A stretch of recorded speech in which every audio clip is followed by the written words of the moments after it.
Greetings and salutations. You are listening to the Into the North podcast, where we take a look at the competitive side of the Commander format, also known as cEDH. I am one of your hosts, Reed, aka Sick Robot, and today I am joined by my co-host Matt, aka Null. Yo yo. And Morgan, aka Spleenface. How's it going? Unfortunately, we could not have Lyndon. He is still dealing with the hell that is fourth year engineering. So he will not be here for this episode, but I believe we should be getting him back for the next. So keep your ears out for that one. But anyway, in this episode, we're going to be covering the age-old topic of moving from 60 cards to cEDH and what that looks like and what the differences between the two types of formats are. But before that, you guys been up to anything this past episode? Oh man, just shitting on Lyndon for the entire 2 weeks. Yeah, in private. Wondering where he was. Yeah, get him while he's defenseless, right? Yeah. Morgan, I know you've been taking advantage of the vintage super draft. Super Cube. Been jamming the Supreme drafts. Yeah, that one screenshot of like the double Lotus 5 mocks. Like, geez. Yeah, I've not bad. I mean, honestly, so many of your decks wind up like that because it's like you open 18 packs, you take 2 picks from each pack. So and they're all like, full packs. They're all full packs. True, yeah, exactly. True. Yeah. So like, I think like if you count Soul Ring as power. I don't think like Soul Ring and Crypt are basically power in the cube. Like in terms of the fast mana, I think I drafted one deck that had like 4 of like Mox and Crypt, Soul Ring, Lotus, and then everything else has had more than that. Things get silly. I mean, I definitely watched you draft. Oh yes, Hull Breacher. Yeah, incredible card. Incredible card. When people are playing on like Ancestral Recall. Yeah. I also I did watch you draft a deck with 4 Mox Rubies in it. Yeah. So fun. That time I got Maelstrom Pulse didn't feel good, but that's Maelstrom Pulse 2 of my Mox Rubies. I was like, that's pretty devastating. Value. Yeah. Anyway. I also played a game where 6 Ancestral Recalls were cast. Amazing. Anyway, moving on through housekeeping and new developments. We only really got one here, which is that the Decklist database got an update fairly recently. We've actually been working on this one pretty hard. We did a whole bunch of changes. So it took like 4 months, but we brought on a bunch of new reviewers whose job it is to go through and give preemptive reviews and all that stuff and help us lighten the load because there were like 200 decks this review cycle. So that definitely helped. We got that program set up. We also established a new part of the website called the Brewers Corner. So this is for like new lists that might not normally make it onto the database but deserve some attention. This is even more license to submit your jank-ass brews and just hope. It'll be like a rotating part of the website where we'll put new stuff like Quark and Sakashima and decks like that. Yeah, so that people can check them out. So that people want to see the new brews, but maybe they're not necessarily right for the database at any given point in time. So it's the place to check that kind of stuff out. And then, I think the next review cycle will be in the beginning of February. So if you want to get any of your new submissions in, try to submit before then. See if they get on. Nice. And moving on to the topic at hand. Again, reiterating. Basically the differences between 60 card formats and cEDH, because we know that there are differences, but like it's sort of hard to codify them. In some way, like it's hard to like get like the actual base reasons for differences, right? Well, there are a couple more players. In fact, there are exactly a couple more players.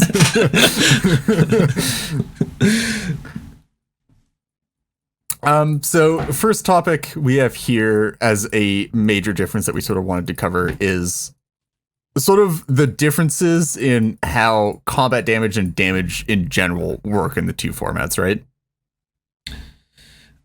Yeah, you're not seeing your typical cards like Tarmogoyf going in and being viable win conditions in this format.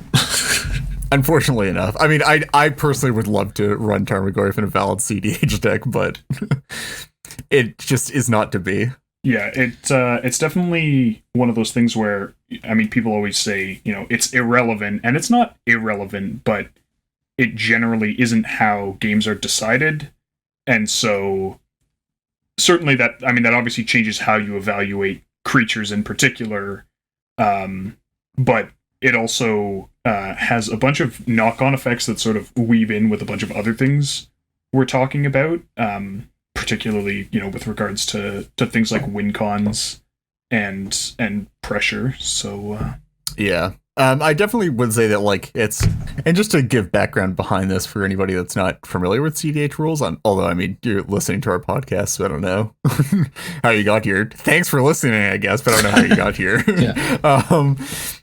So, like, the whole thing with cEDH is, like, so there is the rule that all players start with 40 life, which in a 1v1 format, if like that would already sort of rule out combat damage, right? Like if you were playing a 1v1 format where both players started with 40 life, like you already would start to see like a decline of like the beatdown and aggro and stuff. Like it's a lot harder to kill one other person from 40 life. Wait, you're saying Lava Spike isn't good when it instead of doing 3 damage, it does 1.5 damage. But like even setting aside the life total changes, right? If everybody was at 20 life, and it was 4-player, that's still like you have to deal with like 3 times the total life, right? If you want to kill the table through combat damage. And I'm not saying that like it wouldn't have an effect to decrease life totals in cEDH. Like I'm sure if everybody had 20 life, maybe we would see some damage decks. But even then, like you just have to understand that you still have to, in order to win through combat damage, kill 3 players rather than 1. So you're basically multiplying the starting life total by 3 in the amount of damage that you have to push through to win the game. Yeah, and it's also because its damage is fundamentally just about numbers, it's a lot harder for them to design cards for Commander that put out reasonable amounts of damage pressure without them being absolutely broken in half in 1v1 formats, right? Because you need to deal, like you're trying to, the equivalent of say like, I brought up Lava Spike in like a modern burn deck, 3 damage at 20 life. Basically the equivalent of that is like 6 damage to each of 3 people for 1 mana. It would be like the same quote unquote rate, like proportional to the life total you have to deal with, which is, I mean, yeah. 1 mana, 18 damage. You just can't. Nice format. You can't even print that card, even if it's like, deal it to like 1 of each like opponent. Yeah. In 1v1, because it's still you have to deal 6 damage.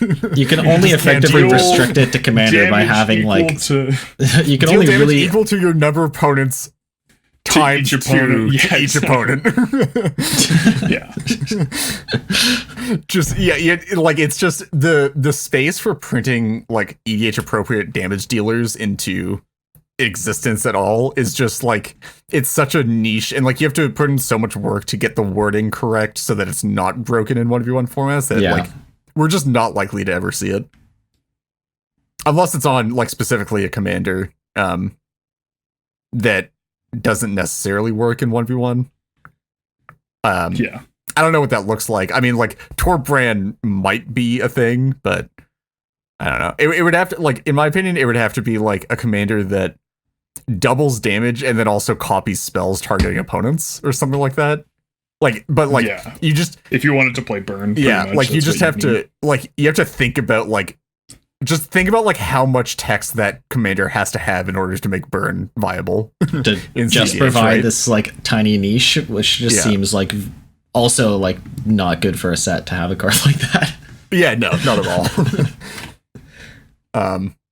But yeah, anyway, so like that's one of the core differences that really like underlies like a lot of differences in like how the formats evolve and like all of these like different decisions that you have to start making between 60 card and cEDH or EDH in general is like the damage is just the amount of damage that you can do per card is just fundamentally different as like a percentage of life totals, that you have to really start reevaluating like what stats are valuable on creatures, how much damage like a card has to do in order to be relevant, and also like you start losing a lot of the density of these damage dealing effects, so that like you can't really like even if there was like one card that was like a lava spike, like even like if there was like one card that did like 18 damage to each opponent, you still just like don't have the density to kill people, right? Yeah, you can't make your deck like 60% cards that take off, 15% of your opponent's life total. Yeah.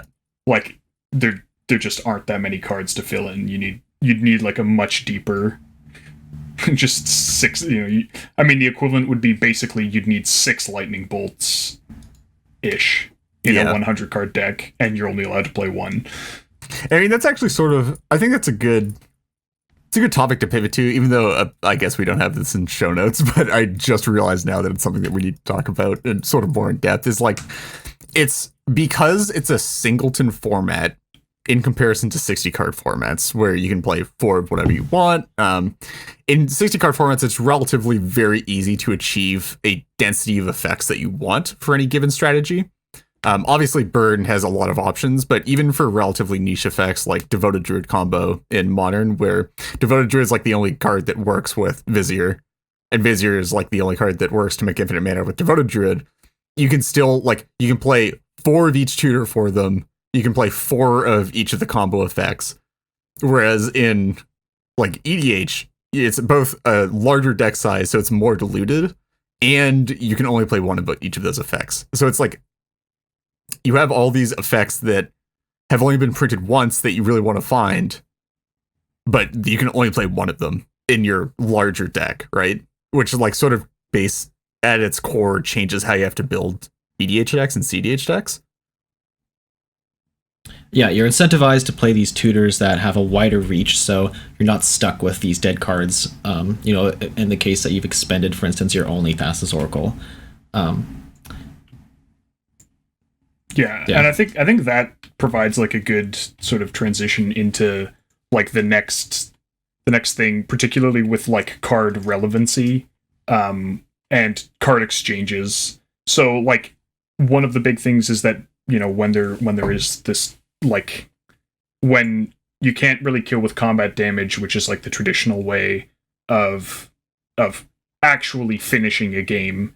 Even, control decks, often it's like, Celestial Colonnade or something like that. When that's off the table, people start going for combos, which changes essentially like which cards in a deck matter. And like if you look at most cEDH decks, there's a huge number of cards in them that almost never merit any form of interaction. And like, yeah, and like I think these are like cards that in 60 card you would just call air, right? For like tempo or combo decks, where like it's like the cantrips that you would see in a Delver deck, or like some of the tutors or stuff that you'd see in like stuff like Storm and Modern or stuff like that, right? Like it's yeah, but I guess honestly, I don't even know if they have an equivalent in the same way. Sure. In 1v1 formats, like, I mean, I think the closest equivalent in 1v1 formats are cantrips, right? Yeah, I think it speaks to Reed's point earlier, where you can't rely necessarily on card advantage. You need these tutors to get the availability that you'd like. So it's just like it's the card quality availability, I guess. Yeah, I guess sure. Cantrips isn't like a terrible analogy. It's not a perfect analogy, I'll admit, but like it's like the closest you can get in like a 60 card format.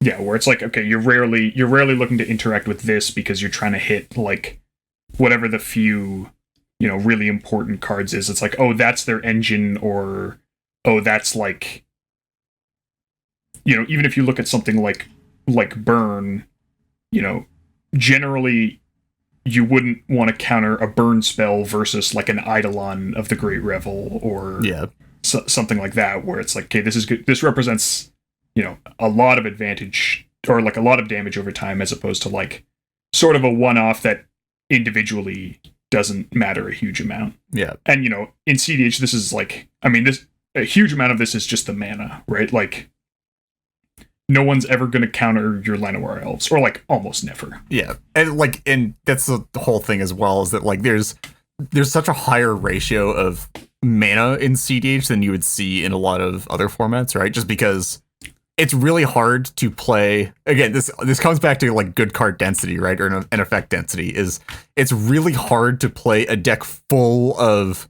like a 100 card singleton deck full of really impactful 1 mana cards, right? Like if you look at like a deck,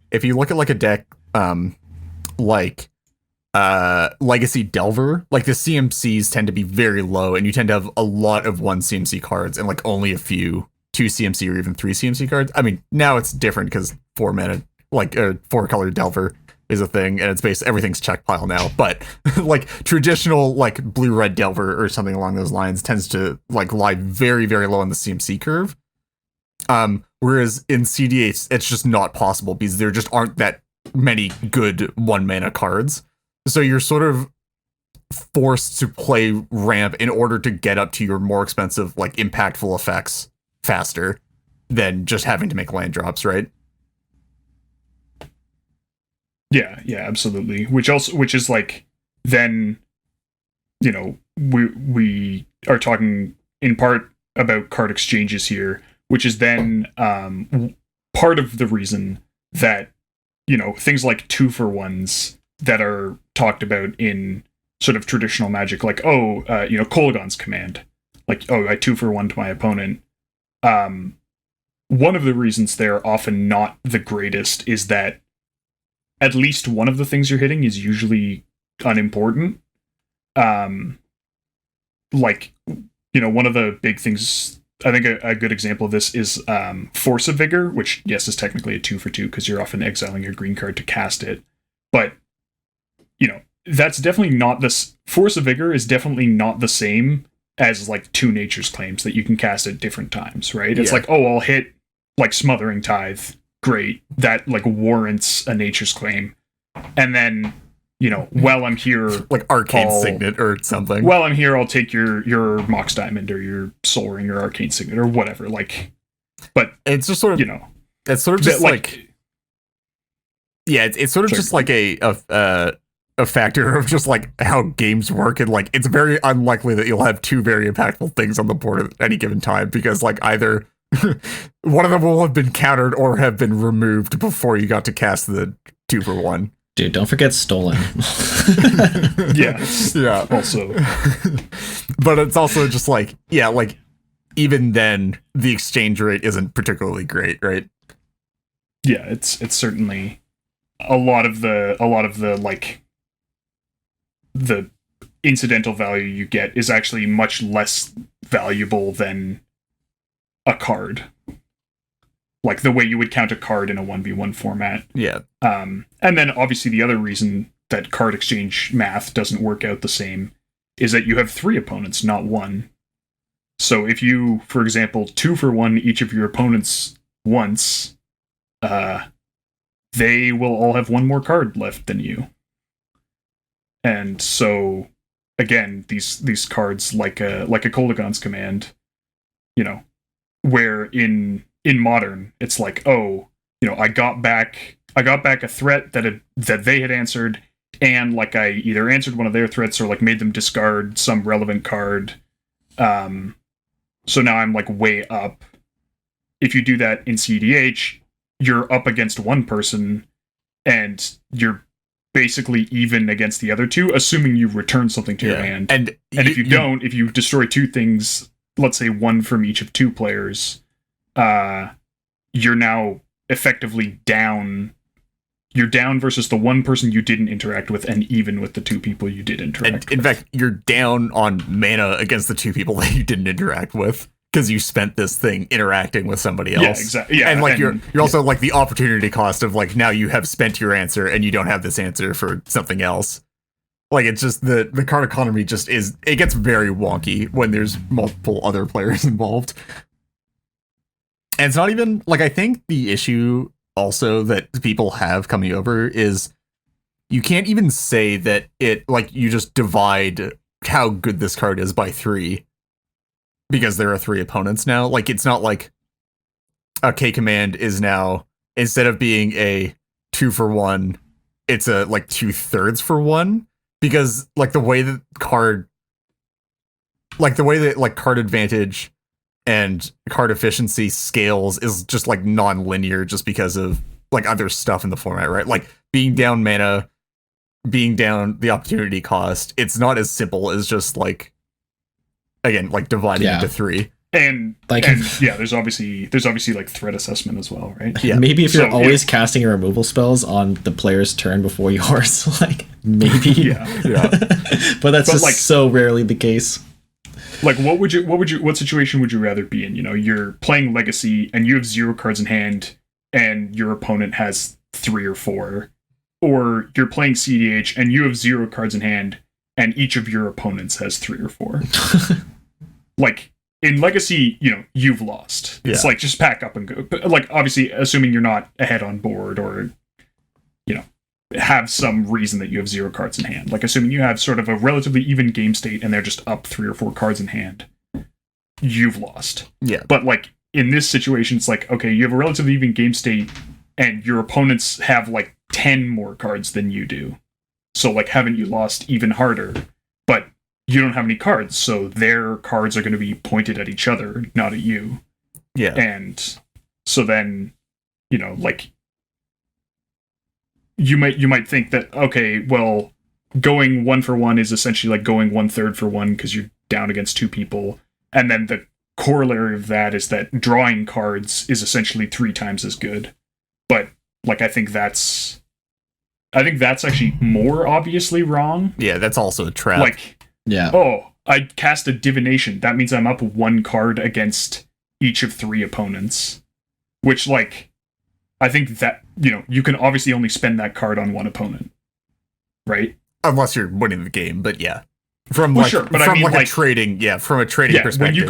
When you go up against your opponents, that's not, you're up, you know, you have 1 more card in hand than each of your opponents. That doesn't mean you have 3 more cards than your opponents at all. Yeah. And I think that, like, that's probably easier to sort of think about than when you go the other way where you spend a card and now you're down 3 cards versus your opponents. But, like, fundamentally they should, you know, if one doesn't work, then the other also doesn't work. Yeah. And I mean, even to throw even more just yeah, we're also playing Commander, not just multiplayer. Can you have 0 cards in your hand? Really? We're not. Yeah, exactly. we're not unfortunately playing Highlander. We are in fact playing Commander, and there's a thing in Commander called a Commander that is effectively an 8th card in your hand / a 9th card in your hand at any given point in time. So just like the value of having a card in the command zone that you can always cast that presumably you chose to be in the command zone because it is some level of powerful and good means that like this also all gets thrown out the window a bit more because like as Matt said, you never like really truly have like 0 cards in hand unless you're, I don't know, your commander got Gilded Draked and then the Gilded Drake got removed. Something wrong. Something must have been particularly bad. And this is also why we see, like, I'm going to go on a bit of a tangent here. We'll get back to this, but this is also why we see so many issues with partners being a thing, is that, like the partners also just count as, like, an additional card on top of the regular commander that everybody gets. Yeah. Which is, turns out quite strong. Turns out not bad. But yeah, like, so the whole thing is, like, you're not counting cards from 0. You're not counting cards from like empty hand to 7 or whatever. You're counting cards from like 1 card in hand to 8, which like actually really does change the math. And then like you also after that have to take into account like the relative value of commanders. Like it's very likely that a Gitrog will win the game on its own, and it's not so likely that like a Thrasios is going to win the game on its own. Yeah, and so, you know, there's lots of reasons I think that card exchanges don't map neatly from traditional Magic into Commander, and there's also, you'll find card advantage often gets reset with things like Wheel of Fortune and Time Twister and Windfall, where it's like there's a lot of, all right, everyone has this many cards now in the format. But I think this along with the combat damage thing, sort of permeates through in ways that you wouldn't necessarily expect, because it's not just about how you evaluate cards. It's also about how you evaluate positions and also like roles in a game that is completely thrown off by this, like by card exchanges being fundamentally different. Yeah. I mean, this is also about like where we get into threat assessment a bit, right? Is that like threat assessment sort of exists in 1v1 in that like you should probably be able to accurately gauge where you are in relation to your opponent in a game, or like, am I losing? Am I winning? What does that mean for like how, like what cards I can cast, what I need to be doing in order to win this game, et cetera, like knowing like who's the beatdown, all that kind of stuff. In cEDH, like, or EDH in general, even, threat assessment starts to take on a lot more of a like pervasive role, where you really need to be good at analyzing exactly where you are in position to each of your three opponents and the table at large, right? And I think the key thing that is that you need to be able to analyze where your opponents are in relation to each other. Yeah. Like in 1v1, threat assessment always involves you. It's like me versus you. But in EDH, it's me versus each of my three opponents, but it's also each of my three opponents against each other. And so now you have to think about, like, you have to compare two pieces of information that you're much less familiar with than, presumably you know less about where your opponents are and what they're doing than where you are and what you're doing. So now you have to compare two sort of fuzzy pieces of information rather than one fuzzy and one solid piece of information. And this is sort of why we see issues with people who are getting into EDH for the first time with threat assessment. Because it's not a simple thing. No, and I didn't really want to bring up politics, but I think now that we're talking about it, it's worth mentioning that severely changes the landscape in regards to threat assessment, and the value of your opponent drawing a card if you aren't the threat versus when you are the threat. Oh yeah, and I mean we can go down the whole rabbit hole of like this also affects like when you do and don't pay for a heuristic study, or just like stuff like that as well. Like it again, as we were saying, it sort of permeates and like goes through the entire format of like all these base things of why it's different from 60 card and how those affect like every decision that you have to make during a game. Yeah, I think really like the key difference is that in 1v1 formats, there's kind of a positive feedback loop where like when you get ahead, that means that you can be a little bit more relaxed about dealing with your opponent's threats. Like, let's say you have some sort of engine that's generating value, and you don't have your opponent plays a creature and you have Force of Will. And you're like, I can, I have a decent amount of removal in my deck. I'll just let this creature land. It might put 6 damage on me over the next few turns, but like, I don't want to spend this Force of Will, and I don't really need to because I'm not under a huge amount of threat. And so the person who's ahead can spend their resources more effectively because they're less likely to be for their hand to be forced, and so that tends to get you farther and farther ahead. If you've ever played, your opponent sticks like, I don't know, Teferi, Hero of Dominaria. I was about to on say, an empty actually, board. that And then you're just like, card. Well, this is not gonna be fun. cEDH has plenty of those cards. Yeah, like in multiplayer though, there's kind of a negative feedback loop where unless you can actually grow at a rate that outpaces the combined growth of your three opponents, like you're generally not growing faster than all three of your opponents put together, which means that if you're ahead, eventually you'll be pulled back into line by people just pointing more stuff at you. Yeah. Or not always, but that's like a thing that certainly can happen. So just getting slightly it's much harder to get slightly ahead and then hold on to that.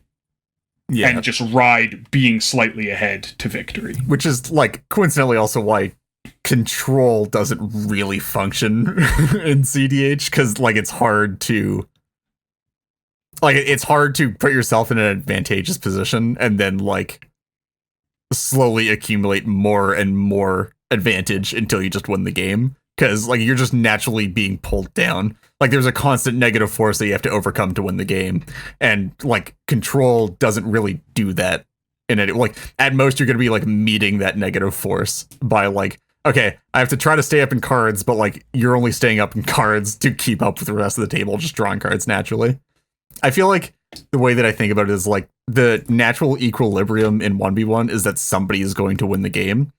Whereas like the natural equilibrium in multiplayer is like nobody is winning the game. And that's why you see like super long EDH games and cEDH games, because like if the game just continues at a constant pace with like nobody really doing anything outlandish or whatever, you just nobody wins the game until like people deck. Whereas in 1v1 it's very natural that like, yeah, somebody has a creature out, okay, they're now winning and they're just going to by default win the game if nothing happens.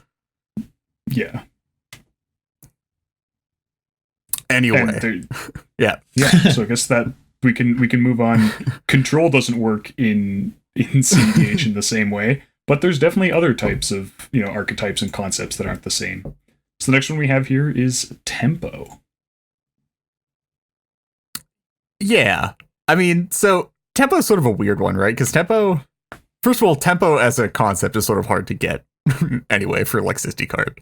Like it takes a bit for somebody getting to the game to understand what tempo is and like how it functions. And it requires like a bit of skill to navigate the archetype and like play decks within that archetype. And that's because it's sort of abstract, but the general idea of a tempo deck, if you are not familiar, is generally in 60 card formats, you are in some way pressuring your opponent, typically through a cheap threat with combat damage. These are cards like typically you'll see like a 1 card threat like Delver of Secrets, Tarmogoyf, Death Shadow, that kind of stuff where it deals damage at an above rate mana cost as long as it stays alive. And then the rest of the deck is sort of interacting with your opponent and making sure they don't get too far ahead and sort of dealing with their threats. And typically it's just you're using a small number of threats to apply pressure and then dealing with the answers that your opponents might have, right? And cEDH doesn't really work because yeah, it's kind of that kind of strategy does very much depend on the effectiveness of your interaction, and if you're unable to pack your deck with one CMC symmetrical interaction like you can in Legacy, then you kind of fall short. And also it's like a combination of the topics that we talked about before, where like first of all, it's hard to pressure your opponents with combat damage, right? Like pressuring your opponents in general to try to get them dead just like doesn't really work in cEDH, aside from like exactly Najeela, where like Najeela is like the one card period that you can get consistent access to that like might actually be able to dead the table just by attacking every turn, and it's like at a reasonable rate. But aside from that, combat damage doesn't really get you there, and like it's hard to have a cheap threat that will just kill the table. Like maybe the only other card is Sarah Ascendant, and like when have you ever died to a Sarah Ascendant? It's typically just you get people low and then it gets removed or stolen or something, right? I don't think ever.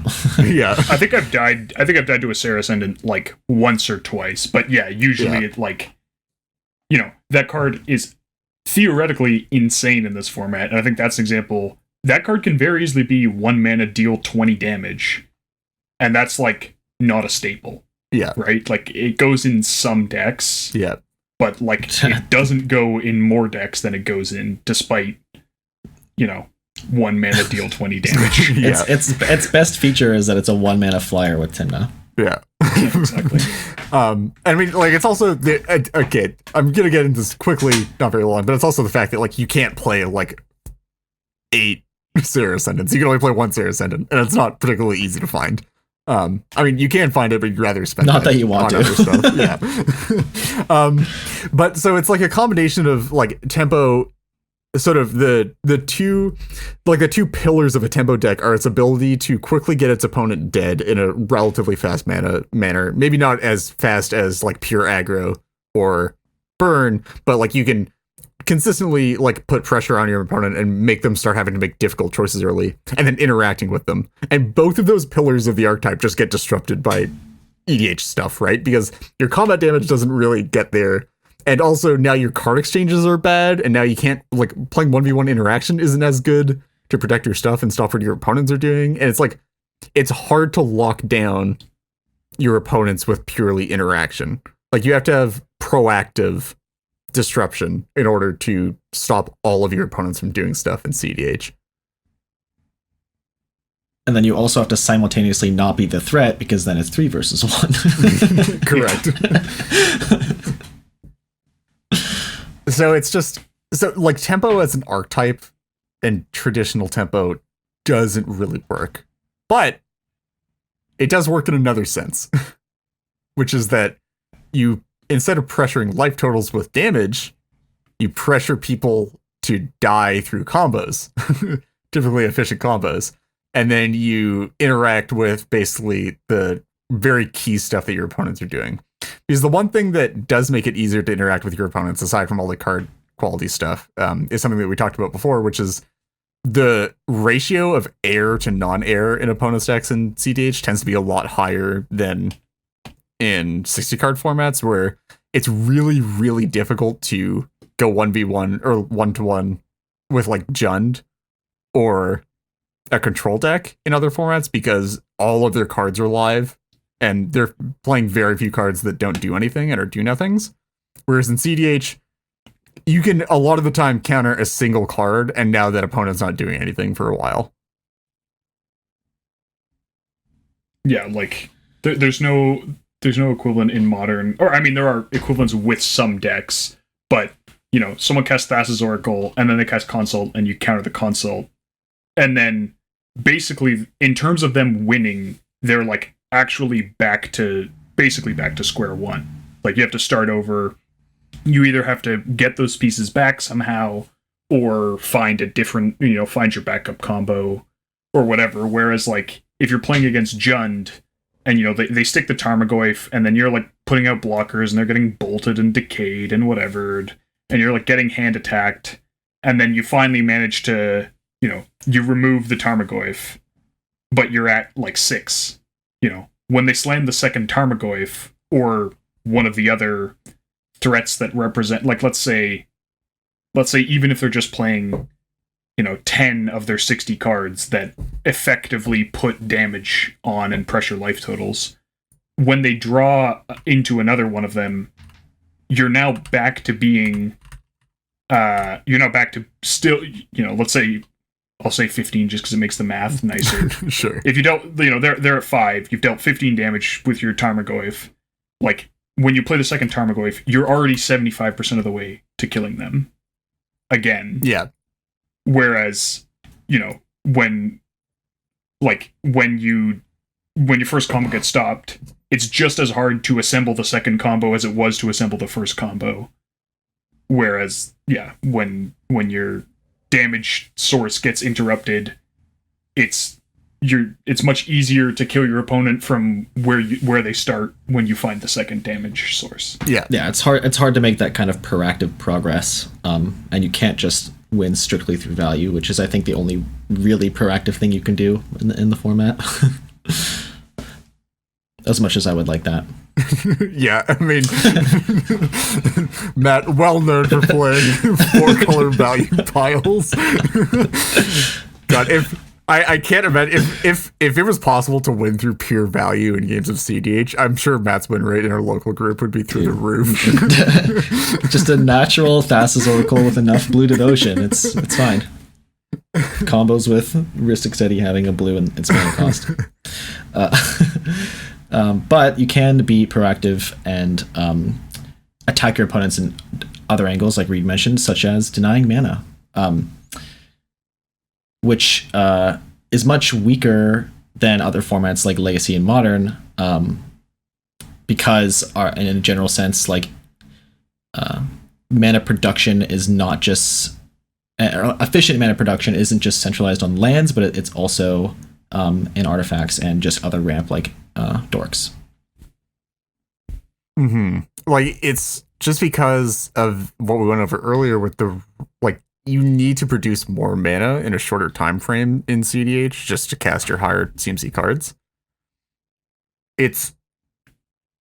You're incentivized to spread out your mana production between card types just in order to get more of it at a faster pace, and that really messes with strategies like what you would view as classic tempo strategies, where they're looking to do things like wasteland your lands or disrupt your mana with, like, stifling your fetches, ghost quartering you, doing that kind of stuff, and running very mana light and disrupting your mana, which is also a pillar of tempo.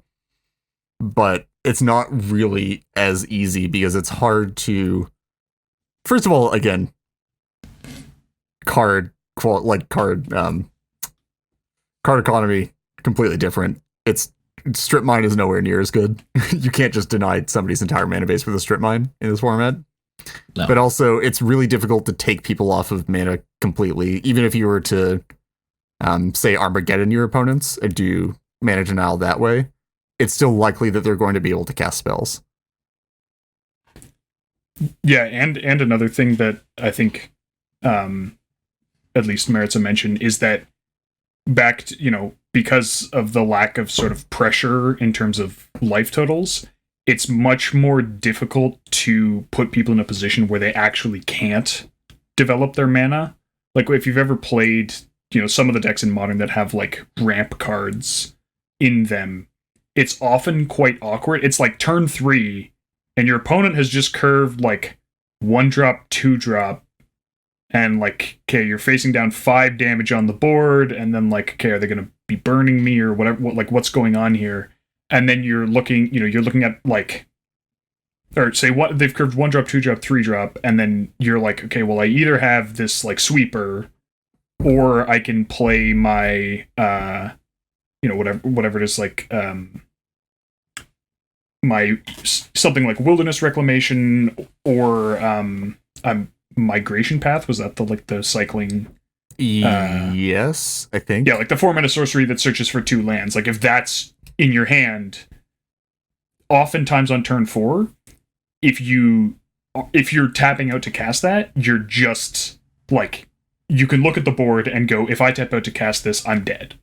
And that kind of pressure doesn't exist in the same way in cEDH, especially because, like, there's other people who have a vested interest in stopping you from winning. So, like, one person tapping out doesn't present you with this massive opportunity to win, because you have other opponents who can stop you. So it's harder to stop people from playing ramp cards or putting them in a position where they feel like they can't. And it's also an issue because, like, cumulative win cons don't really exist. So it's unlikely that somebody's going to stick a thing in that turn cycle, or, like, it's unlikely that there's going to be, like, a bunch of stuff that you need to deal with at once in play. As we were saying before, like, stuff tends to get dealt with one at a time. So it's like it's just safer to tap out for mana in the earlier turns rather than having to hold stuff up for, like, oh, like, they're starting to get their engine going, we need to stop this now, versus, like, yeah, we can wait until they just try to make the one attempt. So it's safer earlier because they're not actually exerting pressure until they actually attempt to go for the win. Yeah, like, you're just not going to get your advantage through interaction. Like, you're just so much more incentivized to get your advantage through proactive plays and, asymmetrical plays. And it's hard to be, and especially hard to play symmetrical plays when, like, the kind of the ramp, the fundamental ramp in this format I'm not really saying this right. Ignore that point. Like what you're saying is I don't know how you do it. Yeah. in order to actually attack everybody's mana, you have to play like Jokel Hops. Yeah, which is really not an option, and Yeah. I don't think you're going to make it out of that one in a non-symmetrical way. Hey man, Rorik Thar was a deck for like a second. that one time. Was Yeah. it? I might have missed that one. God, that just makes me want to play Jokel Hops now. I don't know. There's got to be a deck at some point that can play Jokel Hops, right? That just makes me want to play Jokel Hops. I cannot relate. At least this episode's quotable. Oh yeah, actually, Exactly. great quotables here. Cast it once and then take it out of your deck. But I think that like that whole thing about like you're not being pressured in early turns, so like it's more likely that you just like ramp out of stuff, which makes mana dial weaker, which makes tempo weaker. Sort of dovetails nicely into talking about sort of aggressive decks, aggro decks, sort of what you would typically consider to be quote unquote the beatdown in 60 card formats, right? And sort of how they're weaker / don't exist / exist in a different form in cEDH rather than in 1v1.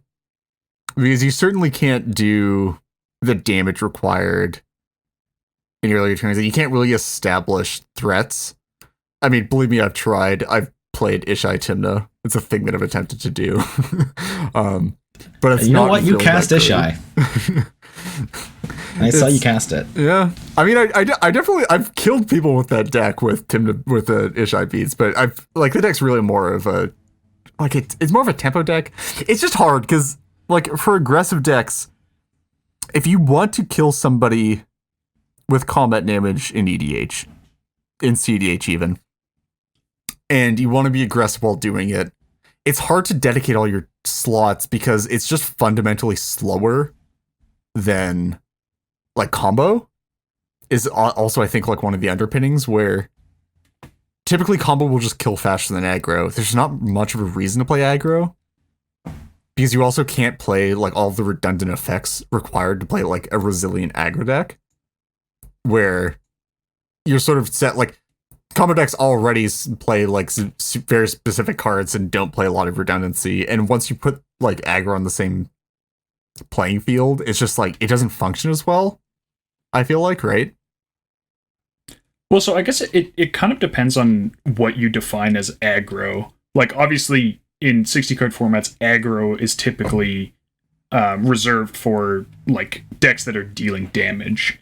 But you could also fundamentally look at it as like an aggro deck is one that is trying to go under its opponents.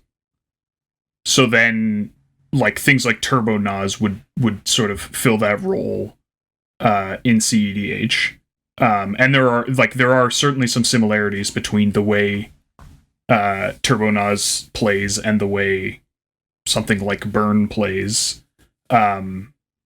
You know, you're focused on your own game plan. You're trying to, you know, you sacrifice a lot of pieces that are better in a long game, and you're trying to just kill your opponents before they manage to establish themselves.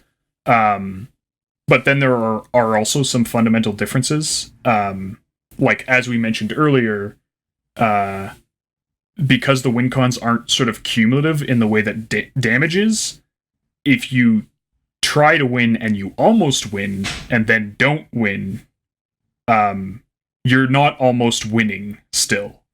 Yeah, you're right. Like, if you almost win, you're not winning is a great quote.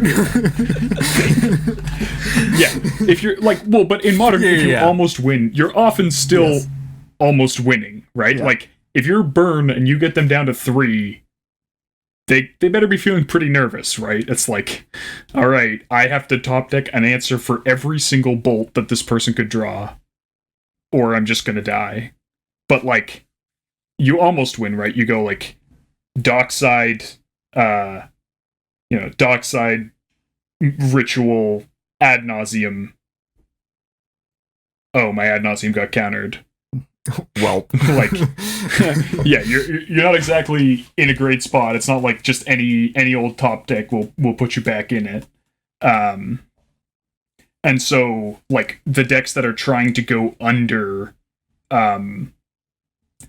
they don't transition. You can't sort of mostly go under and then for the last little bit go through in the same way that you can in Modern. Yeah. Which is sort of why it's hard to make direct comparisons, because aggro has... It's like an aggro... Like, all of our aggro decks are aggro decks that have a really difficult time closing out the game when interacted with.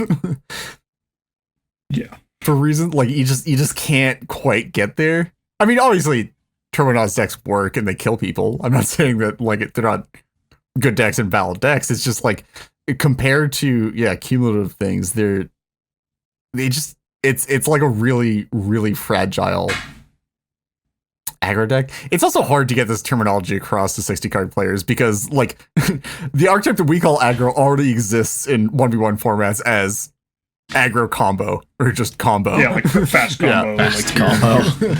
And You're most like formats, there's not or even necessarily the need for a distinction between different speeds of combo decks. Yeah. Where literally like no other archetypes exist in our format, so we just get down to subdividing our combo decks to make them seem more different. I mean, I think there are decks that like I wouldn't classify as fundamentally combo decks. Like I think that probably the best example I would have had of this was is like Curious Control. Like that deck winning the game at like actually ending the game, it's more than just sort of a formality or cosmetic because like cEDH is very swingy and, you know, holding the table down for 10 turns while you slowly finish them off with like whatever the most efficient win condition is, like, you know, holding the table down while you finish them off with Vial Smasher is like very risky, right? Like a run of good draws from your opponents and like one of them bordering on through. Impossible, yeah. So like you do need to win the game, but it's a deck that looks to win the game after it's established somewhat of a firm grip on like what everyone's doing. I'd also say the same about like most stacks decks. Where you're looking to, your primary goal is just stop your opponents from doing stuff, and then like it's really just now down to a race between your opponents and their your opponents with their decks that are optimized to combo but being disrupted in a variety of ways versus your deck which is not optimized to combo but is not being disrupted. Like despite the fact that Blood Pod often ends the game by using Blood Pod to find Kiki Jiki and combo, the deck plays nothing like Kiki Pod used to play in Modern. Like it's, you know, well, because and I mean even Pod blurs the line of like what was a combo deck and what was like some sort of value or mid-range deck. Let me assure you that if you attempted to play a Pod value deck in EDH, you would never resolve a Pod ever. It's just like no.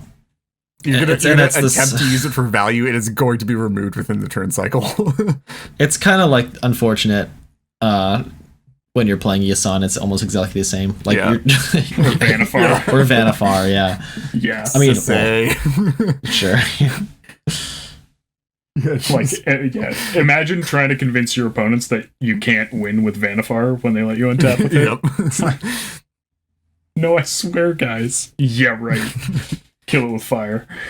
And that discussion about control decks and stacks decks sort of does pivot into what is basically our last topic here, which is on the topic of stabilization, which is a term that you hear a lot in referring to interactive decks like control decks in 1v1 formats, where you're sort of, or the deck that isn't the beatdown more accurately in any given game, where your goal is sort of to stop the bleeding, get into a place where you're not immediately likely to die, and then attempt to take over the game again, right?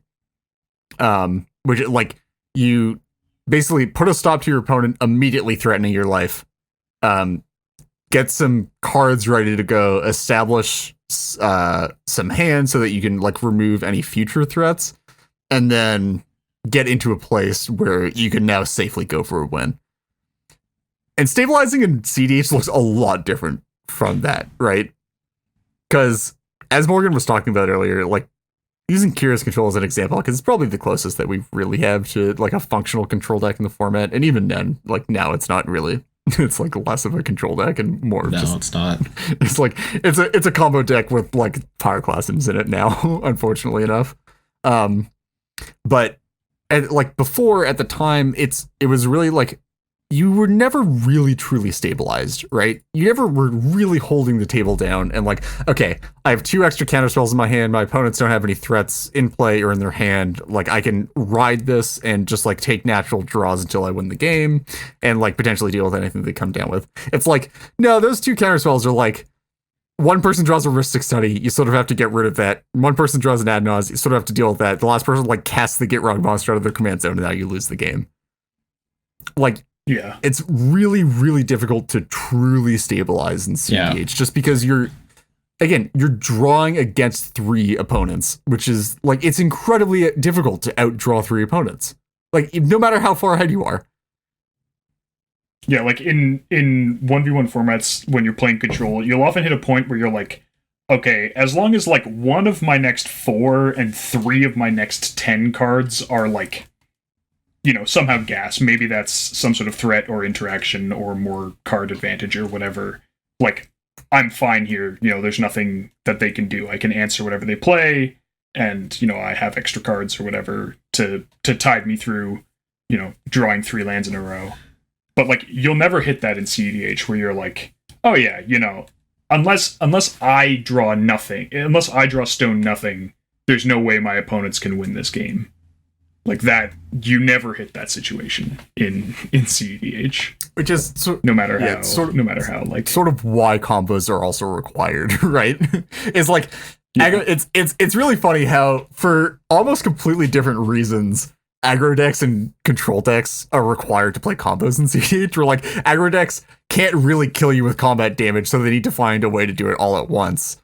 And like combo is the most efficient way to do that. And like control decks can't really keep the game under lock for long enough to win just like by sticking it to fairy, like some planeswalker or like a large boy to deal combat damage. So they're like, oh, we have to close this out faster. All right, we'll also go to combo. So like from 2 completely opposite sides of the spectrum and for 2 almost completely different reasons, you have these like different archetypes centralizing on needing to play combos. And I think, I mean, just like ramp, it's kind of one of those fundamental features that you need to consider in your deck building. Like,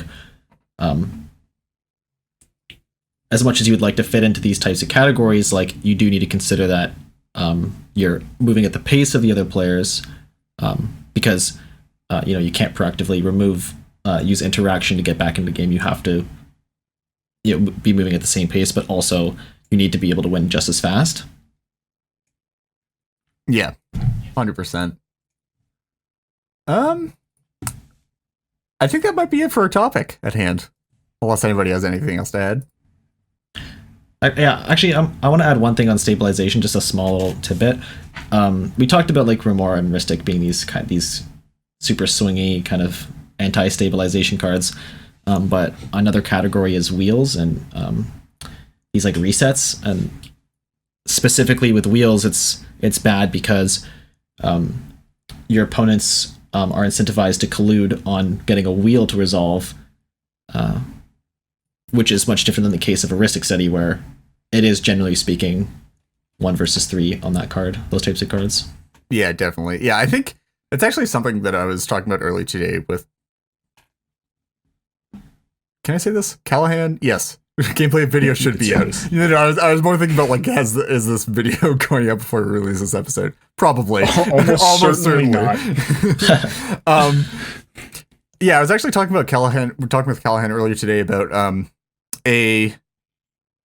something that isn't necessarily super obvious as a difference between like getting into cEDH, even just between regular EDH and cEDH, but especially between 60 card formats and cEDH, is that wheels are a lot more prevalent in cEDH, and there are a lot of play patterns centralized around wheel effects that like just don't really exist in any other format, and like you really need to get used to. And it's sort of just even more complicated by the fact that it's obviously like a multiplayer format, so it just adds more layers on top of that. And it's like, it's something that if you're just at first getting into the format, it might not seem like something that's like a major part of the format, or like something that you don't necessarily need to learn. It's like a more niche thing, but it's actually like, I feel like it's really important to figure out how you play against wheels, how you play with wheels in your deck when you use them, because it's like, it becomes very easy to misplay even casting a wheel if you don't understand precisely why wheels are good, why you play wheels, and when you need to play them in order to get the maximum value out of them, right? Yeah, one thing you can't do with a wheel is, have like enough of an advantage on board that you can safely cast it, and to like saying like assuming there's no disruption, like there's really nothing that you can commit to the board that would be stronger than your all your opponents drawing 7 cards. So you kind of are forced into comboing your wheels into something like a Notion Thief or a Hull Breacher, or for instance, like an Underworld Breach. But there's also like one of the key. Reed sort of touched on this a little bit with it's easy to misplay wheels. That is one other thing that messes with your evaluation of positions as well, is that really in 1v1 formats there's no such thing as your opponent making a misplay that's bad for you. Yeah. That's actually, yeah. Oh my goodness. That just doesn't happen, because fundamentally, like, any disadvantage to them is an advantage to you. But when you're playing with 4 other people, you can certainly have, like one person plays out 5, they're going to untap on turn 2 with like 5 mana because they had like Crypt and whatever. And then the person who went first and played Land Dork turn 1, like plays Land Wheel turn 2. And you're like, wait, but now like this other person is super far ahead of both of us. And how do we like manage that? Yeah, incredibly interesting. And I mean, we could get into this more, but I feel like it's going a bit beyond the scope of this episode and getting more into a potential future episode on getting into the format. Have we done that episode already? Yes and no. Okay, well, anyway. We don't have one single source of getting into this format. Yeah. We'll do a series at some point. I believe in us. Wow, that's optimistic. But anyway, I think it is time for us to get into everybody's favorite segment. Gut check. Good check. Gotcha. And contrary to Morgan's incredibly monotone delivery on that, Morgan actually has our gut check for today. So I sure do. Nice. This one, it might be a little open to interpretation, but aren't they all? we're just, yeah. So, people who have been around in the cEDH community for long enough might remember the famous mid-range slot in Bloodbond. Oh joy. So the question is, what's your favorite mid-range value or disruption piece that you try to slot in decks when you're trying to make them play for the long game? That's your Besides question. the obvious answers, or the popular answers. Well, like I'm saying, beside like ones that you don't put in every deck, like Rhystic Study isn't really like, despite the fact that it is a mid-range value piece, it's not one that you slot in when you're making your deck take the game long. It's just like a staple. So, all right, I think I got mine. It's not super good right now, but I think I have it. This is really tough. Like, it could definitely be I think Seedborn Muse is a valid answer to this question. Yeah. Oh, come on. I actually have it's got to be spicier than Seedborn Muse. Let's set that bar. It has to be spicier than Seedborn Muse. I have a Seedborn adjacent answer, so maybe I just leave it that. I was gonna say Natural Order. In order to get a Seedborn Muse. In order to get your Seedborn Muse. I dig it. Yeah. Wait, but doesn't it also get you Nyx Bloom Ancient? It also does get me also Nyx gets Bloom you Ancient. Woodland Bellower. Oh my goodness. Now we're talking. Or yeah, I got you, Dave. Don't ever say that I don't have you. All right, Reed, how about you? I think I have to say Compost. It's not particularly great right now, but Compost is just such a sick card. Honestly, I feel like it's good against Breach, and people sort of stopped playing it, and then Breach became like a big thing. I'm like, That's fair. it's definitely one that I think. I mean, it's people could look certainly at still in my Curious Control build that I actually am maintaining for the record. it's not non-maintained, but I mean, like, I feel like it's fine right now. I mean, potentially if you're playing in like a very farm heavy meta where like there's some amount of interaction, you just like slam a Compost turn 2 and then people like try to do rituals and stuff and you're just like, gimme cards, gimme. I feel like people also, I'm not gonna like actually get into a whole discussion on this, but I also feel like people don't respect Compost as much as they respect Ristic Study. Well, the thing is that you can't play through Compost other than just not ever casting. Sure, but like you can do things right versus like but people like you can definitely do things like sequence, like I need to cast X spells over 3 turns, and you can always like you can definitely like cast the black spells during the last turn rather than like the first 2 turns to play around it a bit. And I feel like people just don't do that. But fundamentally, if you're casting the same 3 spells, it's going to draw. They're going to draw 3 cards. With Ristic Study, if you space it out over 2 turns, you can pay and make them not draw. But anyways, I think my answer is Linvala, Keeper of Silence. Oh, that's a good one. Yeah, Classic.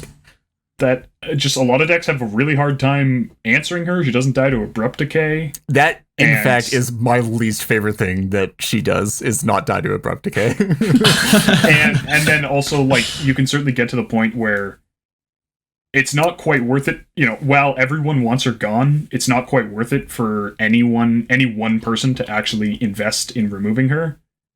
I mean, Gilded Drake is definitely a problem, but like often a problem. often a problem, but it's certainly like man.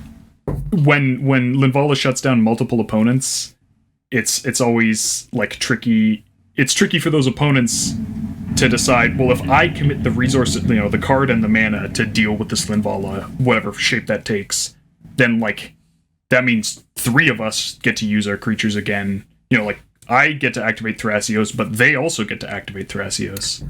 This is actually But that's the big problem with Gilded Drake, right? Is that you actually it's your best way of dealing with Linvala, like by far.